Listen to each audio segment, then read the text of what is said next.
কুমিল্লা ১৪ গ্রামে ভাইস উত্তরপাড়া শাহিন নামে এক পরিবারের উপর এলোপাথারি হামলার অভিযোগ উঠেছে। কুমিল্লা থেকে শফিউল আলমের প্রতিবেদনে বিস্তারিত। আপনি কি প্রবাসে গিয়ে স্বাবলম্বী হতে চান? পূর্বে বুকিংকৃত বিমানের টিকিট পরিবর্তন করতে চান, অথবা ট্যুরিস্ট ভিসার মাধ্যমে এই সুন্দর পৃথিবী ঘুরে দেখার স্বপ্ন দেখছেন?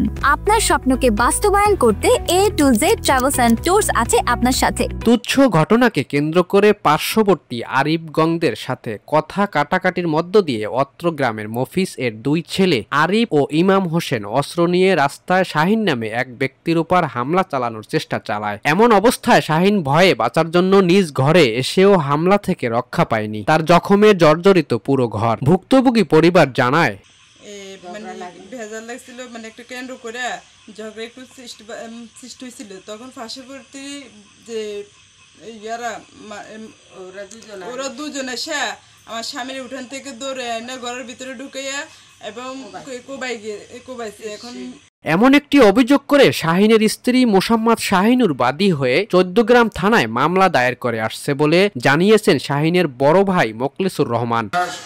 সাহায্য প্রার্থনা করতেছি যে আসামিকে অতি শীঘ্রই গ্রেপ্তার করে বিচারের আওতায় আনার জন্য সবার কাছে অনুরোধ করতেছি।